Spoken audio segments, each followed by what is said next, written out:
भारत एक आर्थिक महाशक्ति के रूप में उभरा है। खासकर 2009 में जब पूरी दुनिया आर्थिक मंदी की चपेट में थी, तब दुनिया ने देखा कि भारत ऐसी बुरी मंदी के दौर से उबरने में सक्षम है। भारत के विकास का भी जो पैमाना दिखाया दिया जा रहा है, वहाँ एक बहुत बड़ी विभाजक रेखा दिखाई पड़ती है। हिंदुस्तान दुनिया का सबसे बड़ा लोकतांत्रिक देश है। खासकर यहाँ की संसदीय प्रणाली और निष्पक्ष चुनावों ने दुनिया भर में अपना डंका बजाया। कुछ अपवादों के इतर भारत का संविधान दुनिया के बहुत संविधानों से बेहतर है। हम लोग को एक बहुत बड़ा एडवांटेज है, वो ये है कि हम लोग की जो संसदीय प्रणाली है, हम लोग का जो लोकतांत्रिक ढांचा है और जो हम लोगों का एक निष्पक्ष चुनाव कराने की व्यवस्था है, ये इस पूरे सिस्टम को और क्रेडिबिलिटी देती है। और इसके परिधि में रहकर जब सरकारें अपनी व्यवस्था में सुधार लाती है, तो इससे लोकतांत्रिक व्यवस्था और मजबूत होती है। लेकिन मानवाधिकारों के हनन के मामले में अपने देश का रिकॉर्ड काफी खराब रहा है। एमनेस्टी इंटरनेशनल की रिपोर्ट से स्थिति का पता चलता है। भारत में पुलिस व्यवस्था की दुनिया भर में किरकिरी हुई है। एशियन ह्यूमन राइट्स कमीशन की रिपोर्ट में भारतीय पुलिस की अक्सर दागदार छवि ही प्रस्तुत की गई है। इस रिपोर्ट पर भरोसा करें तो 2002 से 2008 के बीच हिंदुस्तान में रोजाना 4 मौतें पुलिस हिरासत में हुई है। इसका सीधा मतलब ये हुआ कि हिरासत में पुलिस अभियुक्तों को टॉर्चर करती है। थोड़ा सा रुख कड़ा करना पड़ता है, जिससे कि वो हम अपने द्वारा किए गए अपराध को कबूल कर पाता है। आपने सुना कि पुलिस अभियुक्तों पर 3rd डिग्री का प्रयोग नहीं करती, बल्कि सच उगलवाने के लिए थोड़ी सख्ती का प्रयोग करती है। आइए अब आपको एक नाट्य रूपांतर दिखाते हैं, जिसमें पुलिस के अनुसार सच उगलवाने के लिए वो थोड़ी सख्ती का प्रयोग कर रही है, पर वह कानून की नजरों में 3rd डिग्री कहलाती है, जिससे इंसान मर भी सकता है। यानी कि न्यायपालिका की सजा के पहले ही पुलिस या सजा।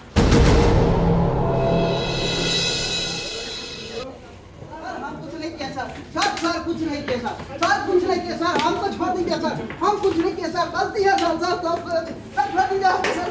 छोड़ दीजिए सर।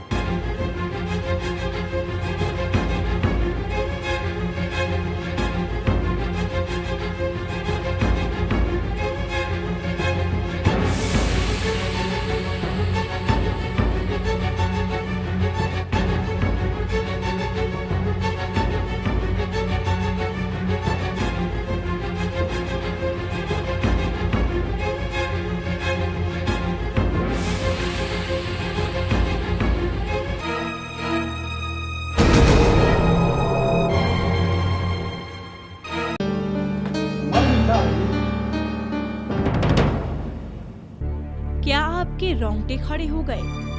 पर सच यही है। पुलिस द्वारा हाजत में किसी न किसी कारण से मौत जरूर होती है। पुलिस हमारी रक्षक है। अगर रक्षक ही भक्षक हो जाए तो ये समाज और मानव दोनों के लिए नुकसानदायक है। हम ये नहीं कहते कि अपराध को उगलवाने के लिए पुलिस सख्ती ना बरते। पुलिस का भय अगर अपराधियों में खत्म हो जाए तो समाज में अपराध की संख्या बढ़ जाएगी। हर आदमी अपने आप को असुरक्षित महसूस करेगा। इसका ये मतलब कतई नहीं बनता कि अपराध को उगलवाने के लिए किसी भी आम आदमी को न्यायालय की सजा के पहले ही पुलिस द्वारा सजाए मौत दी जाए। अगर जिस तरह जाने या अनजाने में कोई आम आदमी से अपराध हो जाता है, तो कानून के अनुसार वो अपराध की श्रेणी में आ जाता है और उसे न्यायपालिका उस अपराध की सजा सुनाती है। ठीक उसी प्रकार जैसे किसी पुलिस वाले के अभिरक्षा में अगर किसी अभियुक्त की मौत हो जाती है तो उस मौत की जवाबदेही उसी पुलिस वाले पर होनी चाहिए, पर होता कुछ और ही है। अधिकांश मामले में पुलिस पर कोई सवाल नहीं उठता।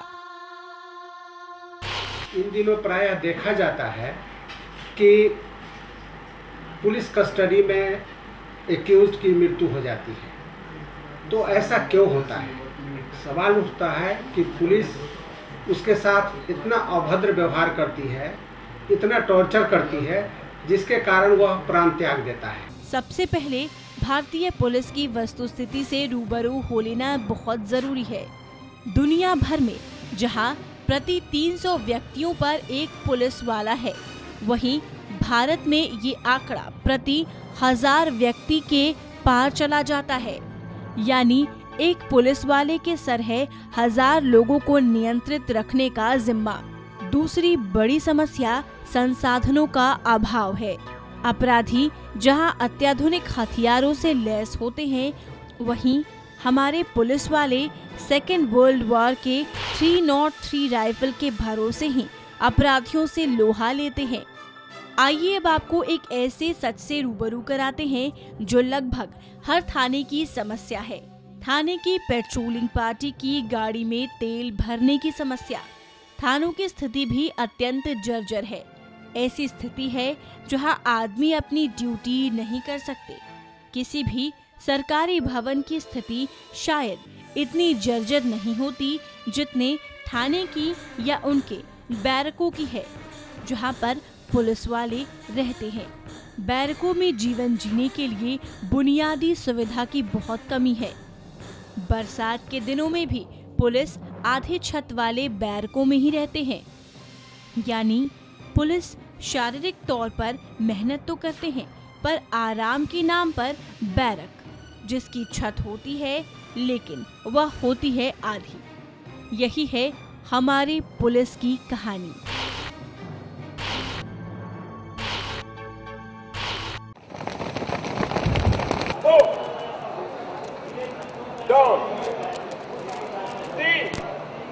आइए अब हम आपको पुलिस के उस खासियत के बारे में बताते हैं जहां लोग 48 घंटे काम करते हैं और ये उनका नियमित रूटीन है। यही है हमारे रक्षक, जी हाँ, हमारी पुलिस। आला अधिकारी तो सब जानते हैं, पर रहते हैं खामोश। ऊपर से छुट्टी नहीं मिलती। अधिकांश पुलिस वाले अपने घर से दूर ही रहते हैं। ऐसे हालत में हर पुलिस वाला फ्रस्ट्रेशन की स्थिति में होता है। जवान भी करते हैं और बड़े अधिकारी को भी पुलिस में काम करना पड़ता है। 24 घंटे काम करना पड़ता है। खास करके पर्व त्योहार या विधि व्यवस्था की जो समस्या होती है, सब में काम करते हैं और उनकी सुविधाएं, बेसिक सुविधाएं हैं, उनमें कमी है। इन काम तो सबको करना पड़ता है। इसकी एक सीमा होनी चाहिए। क्या पुलिस वाले आदमी नहीं होते? आप सोचिए, क्योंकि सोचना आप ही को पड़ेगा। एक अच्छे समाज के लिए जरूरी है कि रक्षक मानसिक तौर पर स्वस्थ हो। यह कहने का मतलब ये है कि उनसे जानवर की तरह काम नहीं लिया जाए। उन पर भी वही संविधान लागू होता है जो भारत के हर नागरिक पर लागू होता है। आइए अब हम आपको पुलिस लाइन ले चलते हैं, जहां पुलिस के शौचालय से रूबरू कराते हैं।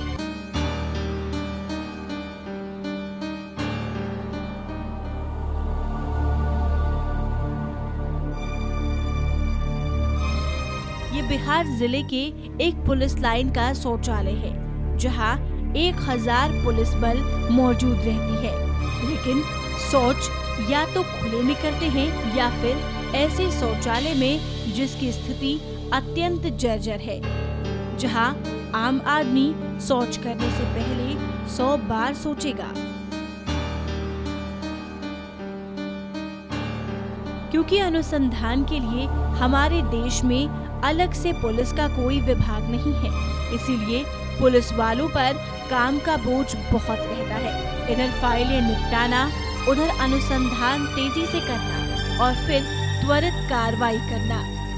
मिला जुलाकर भारतीय पुलिस से ये अपेक्षा की जाती है कि वो सुपरमैन की तरह काम करे और एक ही दिन में विधि व्यवस्था को चुस्त दुरुस्त रखते हुए अभियुक्त को धर दबोचे और रात में जगकर लालटेन की रोशनी में फटाफट फाइलें भी निपटा ले। नेताओं और अफसरों का दबाव इतना अधिक होता है कि पूछिए मत। ऐसी आलम में पुलिस जब किसी घटना स्थल पर जाती है तो उनका ध्यान सबूतों के पीछे भागने की बजाय तुरंत किसी आरोपी को दबोच लेना होता है और फिर उसे गिरफ्तार कर शुरू होती है उससे गुनाह कबूल करवाने की कवायद। यहाँ से चूक होने की गुंजाइश शुरू होती है। अपराध स्वीकार कराने के लिए पुलिस वो सब कुछ करती है जिससे मानवाधिकार का हनन होता है और ये कई बार जानबूझकर होता है तो कई बार अनजाने।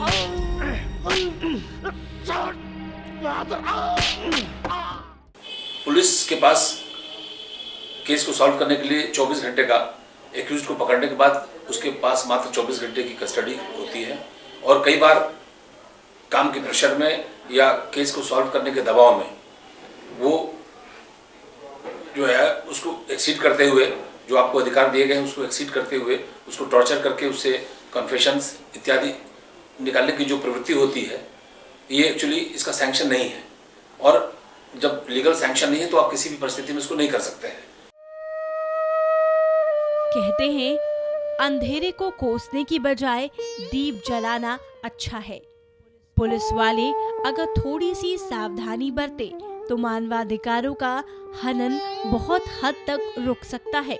इसके लिए बेहद जरूरी है ये जान लेना कि मानवाधिकार यानी ह्यूमन राइट आखिर है क्या। All human beings are born free and equable in dignity and rights. They are endowed with reason and conscience and should act towards one another in a spirit of brotherhood. Article 1 of the United Nations Universal Declaration of Human Rights मोटे तौर पर सिर्फ 3 शब्दों में ही सिमटा है पूरे मानवाधिकार का फलसफा। Life, liberty and equality. Life यानी जीवन का अधिकार, लिबर्टी यानी स्वतंत्रता का अधिकार, इक्वालिटी यानी समानता का अधिकार। भारत के संविधान में इसे फंडामेंटल राइट्स के नाम से दर्ज किया गया है। देश के सभी नागरिकों को बिना किसी भेदभाव के ये 6 मूलभूत अधिकार मिले हैं। राइट टू इक्वालिटी, समानता का अधिकार। राइट टू फ्रीडम, स्वतंत्रता का अधिकार। राइट अगेंस्ट एक्सप्लॉयटेशन, शोषण की मुखालफत का अधिकार। Right to freedom of religion, धर्म की आज़ादी का अधिकार। कल्चरल एंड एजुकेशनल राइट्स, सांस्कृतिक एवं शिक्षा का अधिकार। राइट टू इंफॉर्मेशन, सूचना का अधिकार। राइट टू एजुकेशन, शिक्षा का अधिकार। मानवाधिकार में वो सारे अधिकार आते हैं जिससे कि कोई व्यक्ति एक अपना पूर्ण जीवन, कंप्लीट क्वालिटी लाइफ लीड कर सके। तो उसमें राइट टू लाइफ, लिबर्टी तो है ही है, साथ साथ अब लाइफ में जो क्वालिटी लाइफ का मतलब उसमें शिक्षा का अधिकार, स्वास्थ्य का अधिकार, अच्छे वातावरण का अधिकार, ये सारे अधिकार उसमें आते हैं। लेकिन बाकी जो कानूनी अधिकार ये हमें है कि कोई हमें असम्मानित न करे, अपमानित न करें या मेरे लाइवलीहुड को न छीने, तो ऐसा क्रिएट नहीं करें सिचुएशन जिससे हमारा क्वालिटी ऑफ लाइफ बिगड़ जाए। तो इसके लिए स्टेट रिस्पॉन्सिबल है और स्टेट वर्क करती है through it's police, judiciary, executives and legislatures. न्यायपालिका है, कार्यपालिका है और विधायिका। उम्मीदतन इन अधिकारों की जानकारी पुलिस वालों के लिए मददगार साबित होगी। ये जान लेना दिलचस्प है कि पुलिस वालों से कहां-कहां चूक होती है और मानवाधिकारों का जाने अनजाने हनन होता है।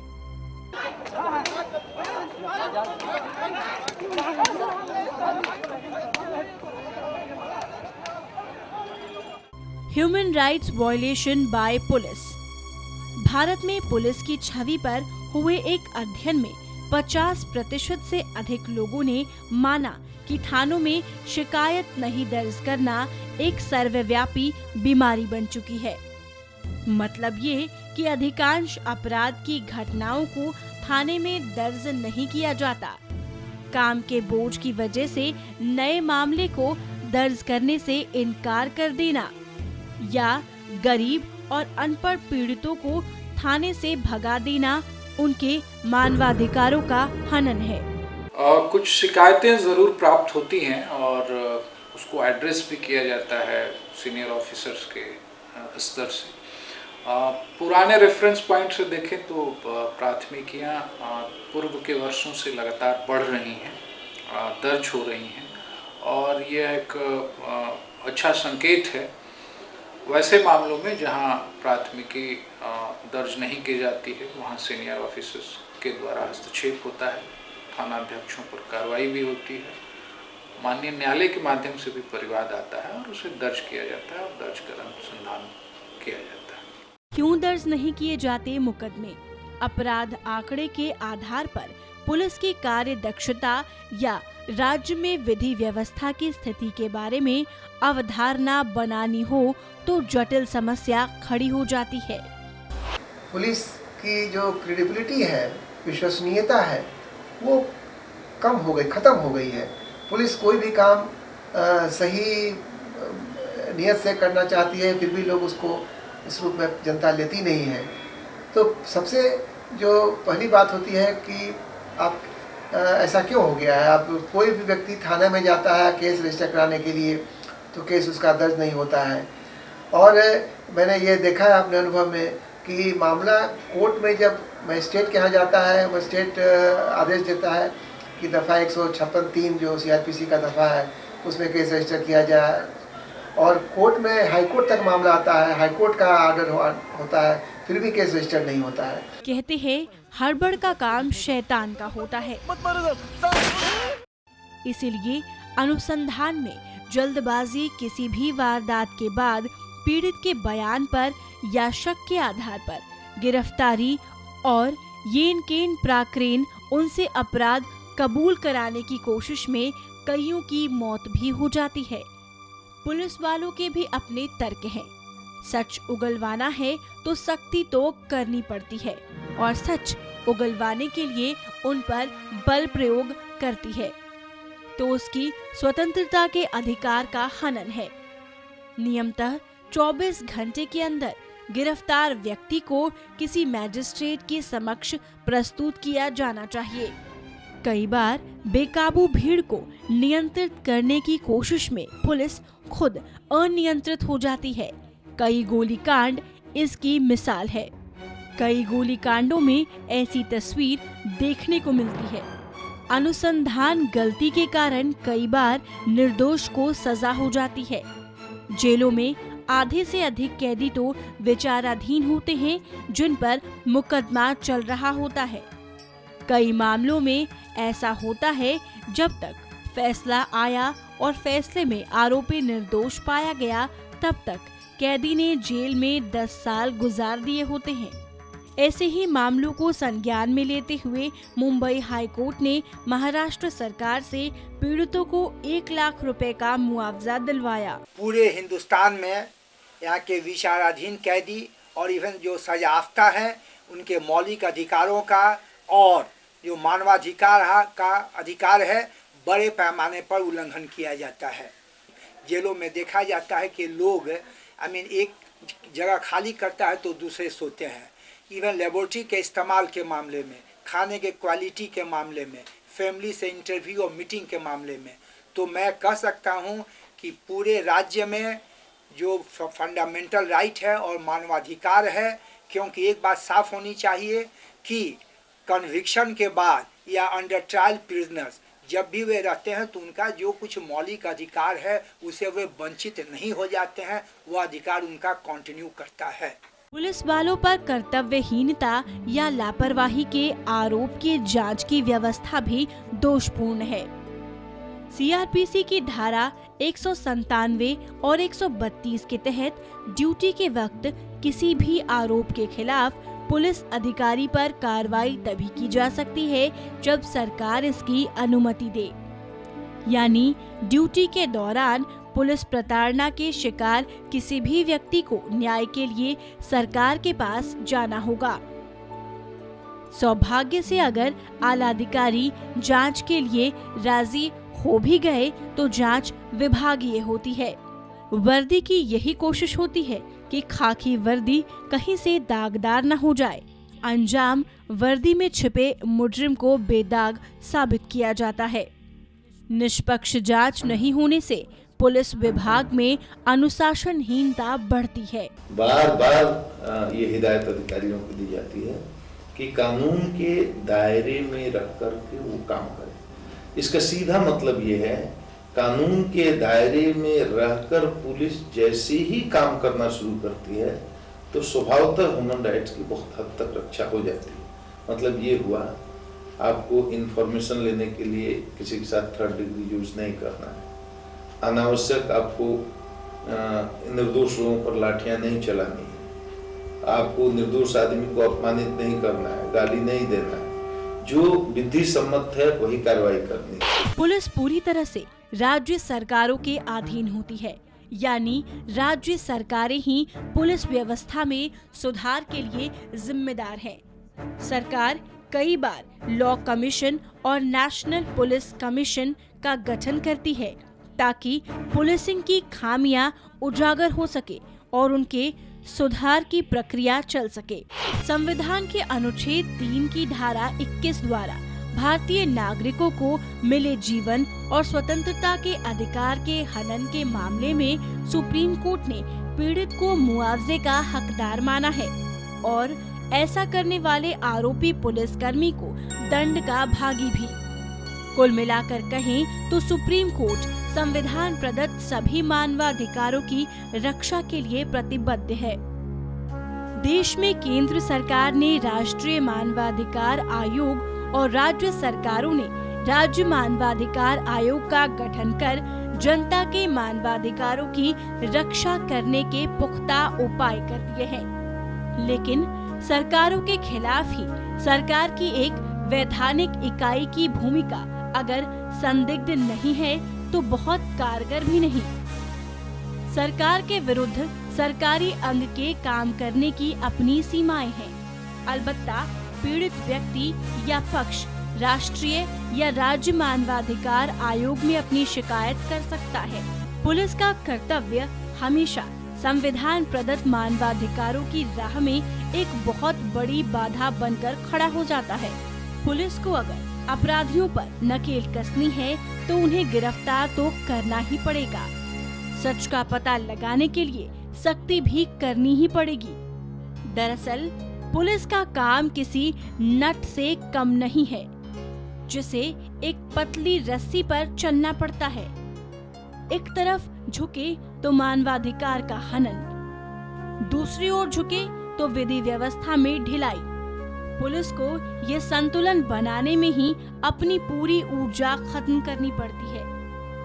पुलिस एकेडमी इस तरह की ट्रेनिंग की व्यवस्था करके पुलिस को मानवाधिकारों की रक्षा करने को प्रेरित कर सकता है। एक बुराई है उनके नज़रिए में, उनके काम करने के तरीके में, उसको तो दूर करने का एक जो उपाय है कि सेंसिटाइजेशन, उनको कैसे उनमें एक अवेयरनेस क्रिएट किया जाए, उनमें उनको बताया जाए कि मानवाधिकार का क्या कंसेप्ट है। और यही बताना ज़रूरी है कि आप किसी व्यक्ति के साथ वैसा ही व्यवहार करें जैसा आप दूसरों से अपने प्रति अपेक्षा करते हैं, ये बताना बहुत ज़रूरी है। और ये भी बताना ज़रूरी है कि व्यक्ति के अधिकार क्या हैं। जब कोई कार्रवाई होती है तो बहुत सा जो प्रावधान है कानून में, सीआरपीसी के या अन्य कानून के, उनकी जानकारी उनको नहीं रहती है। तो ऐसे इसकी आवश्यकता इस बात की है कि कैंप लगाए जाए, वर्कशॉप्स ऑर्गेनाइज किए जाए, सेमिनार्स किए जाए। पुलिस वालों से मानवाधिकार की बात करना तब तक बेईमानी ही होगी जब तक पुलिस वालों को भी मानव न समझ लिया जाए और उनकी ड्यूटी, आवास, सुरक्षा सुविधा के मुकम्मल इंतजाम ना कर लिए जाए, क्योंकि ये मनोवैज्ञानिक तथ्य है कि फ्रस्ट्रेशन का शिकार आदमी अपने संपर्क में आने वाले सभी को फ्रस्ट्रेट ही करना चाहेगा। यहाँ सरकार और पुलिस के आला अधिकारियों की भूमिका बहुत ही अहम होती जा रही है। दोनों वैसे पुलिस कर्मियों को ही प्रोत्साहित करें जो मानवाधिकारों की रक्षा के लिए आउट ऑफ द बॉक्स काम करते हैं। अनुसंधान यानी कि जांच के लिए पुलिस का एक समर्पित विभाग कार्य करे और दूसरा विभाग विधि व्यवस्था की देखरेख करे। तफ्तीश के लिए मानसिक या शारीरिक प्रताड़ना की बजाय नार्को एनालिसिस जैसी तकनीक का उपयोग किया जाए। पुलिस के पास अनुसंधान से जुटाए गए ऐसे अकाट्य तथ्य हों जो गुनहगार को सच स्वीकार करने को बाध्य करे। अपराधियों को इस तरह विश्वास में लिया जाए कि उन्हें लगे कि उन्होंने जो भी किया वो हालात का दोष था, उनका नहीं। गुनाह कबूल कर लेने की स्थिति में उन्हें कानून से थोड़ी दया की उम्मीद नजर आए। पुलिसकर्मी राष्ट्रीय सुरक्षा कानून NSA, AFSPA, टाडा जैसे काले कानूनों का प्रयोग बहुत सोच समझकर ही करे। जहां तक FIR नहीं दर्ज करने का सवाल है तो सरकार ऐसी व्यवस्था कर सकती है कि FIR सिर्फ थानों में ही न दर्ज किए जाए बल्कि शहर और जिले के कुछ NGOs को भी इस कार्य में शामिल किया जाए, या FIR दर्ज करने के लिए किसी निजी एजेंसी की मदद भी ली जा सकती है। सबसे ऊपर ये कि पुलिसकर्मी हर संभव प्रयास करे कि जनता जनार्दन और सभी का विश्वास जीत सके, तभी पुलिस लोकप्रिय होगी। पुलिस विभाग में ही ऐसे नायकों की कोई कमी नहीं जिनकी ईमानदारी और कर्तव्य पारणता ने उन्हें समाज का हीरो बना दिया।